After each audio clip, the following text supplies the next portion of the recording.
দেখুন, যেভাবে পশ্চিমবাংলায় 2012 থেকে আর 2025 এর মধ্যে প্রায় 25,000 প্রাইমারি স্কুল ভ্যানিশ হয়ে গেছে, গায়েব হয়ে গেছে। চাকরিখানি বিষয় নয়। এই স্কুলে কারা পড়ে? প্রান্তিক সমাজের ছেলে মেয়েরা পড়ে। চাষির ছেলেটা সকালে যে কলকাতায় আসে 10,000 টাকা 8,000 টাকা মাইনের চাকরি করে প্রাইভেট সেক্টরে, তার ছেলেটি পড়ে। যে কলকাতা ওলা উবের চালায় তার ছেলেটি পড়ে। যে জোম্যাটো, সুইগি বা এই ধরনের যারা গিগ ওয়ার্কার্স যারা আছে তাদের ছেলেপুলেরা পড়ে। আর্থিকভাবে যারা দুর্বল তাদের ছেলেগুলো এখানে পড়ে। সেই স্কুলগুলো প্রায় 25,000 বন্ধ হয়ে গিয়েছে। এই স্কুলগুলো খুলতে হবে। প্রাথমিক শিক্ষা বিষয়ে জোর দিতে হবে, এই বিষয় নিয়ে। আর এই বর্তমানে যে 49,000 স্কুল আছে প্রাথমিক স্কুল, প্রায় 1.5 লক্ষর কাছাকাছি শূন্য পদ আছে। আমরা সেটা চাইছি দ্রুততার সাথে সেটা পূরণ করা হোক।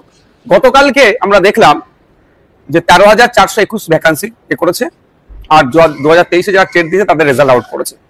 আমি 21 তারিখে মেল করেছিলাম, আমি যে 25 তারিখে আসছি, হয়তো সেখানে চাপকে তড়িঘড়ি পাবলিশ করে দিয়েছে। কিন্তু ওই 13,000 দিয়ে চলবে না।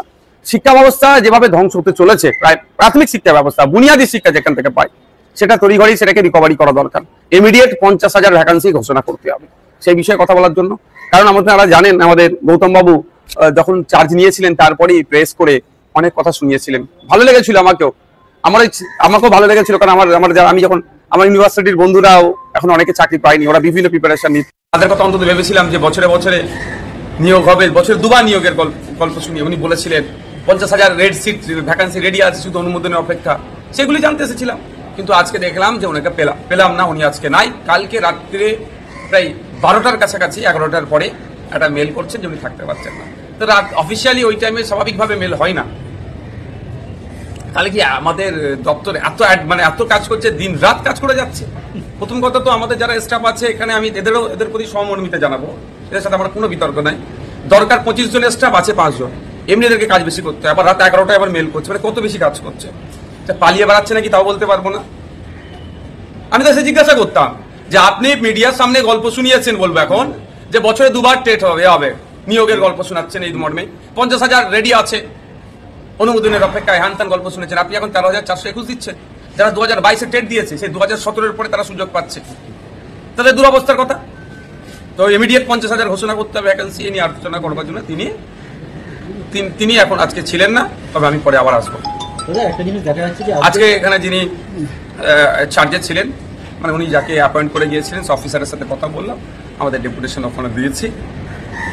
আজকে দেখা যাচ্ছে যে সবলেট জুড়ে চাকরি প্রার্থী এবং পরীক্ষার্থী তাদের একাধিক বিক্ষোভ রয়েছে, রাস্তায় বসে বিক্ষোভ দেখাচ্ছে।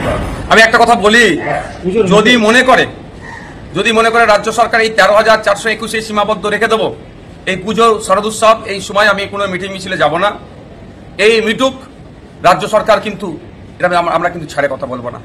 কারণ এখানে 2-3টে ফ্যাক্টর কাজ করছে। একটা হচ্ছে স্কুলগুলোকে বাঁচানোর ফ্যাক্টর, দ্বিতীয় হচ্ছে যে সমস্ত ছেলেগুলো পড়াশোনা করলো, মেধাযুক্ত, টেটে পাস করলো, তাদের বক্তব্য কি মেধার ভিত্তিতে নিয়োগ করা হোক, তাদের পরিবার বাঁচবে। শুধু তাদের পরিবার বাঁচবে না, ওই পরিবারটা বাঁচলে তার পাশের পরিবারটাও বাঁচবে।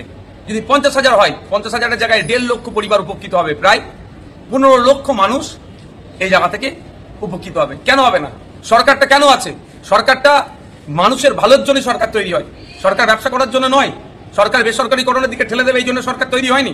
স্কুলগুলোকে বন্ধ করে বেসরকারি করাচ্ছে, যে চক্রান্ত চলছে, এটা আমরা হতে দেবো না। আমি আবারও বলে যাচ্ছি, এখানে মিডিয়ার মাধ্যমে শুনতে পারবে, IB/DIB লোকজন আছে, তার মাধ্যমে আমি শোনাতে চাইছি, পুজোর পরেই আমরা একটা দিন অপেক্ষা করব। যদি ভ্যাকান্সি না বাড়ায়, এই 13,000-এই যদি তারা মনে করে রিজিট থাকবো, তাহলে আমরা কিন্তু বৃহত্তর আন্দোলনে নামবো। কারণ আমাদের দেয়ালে পেট ঠেকে গিয়েছে।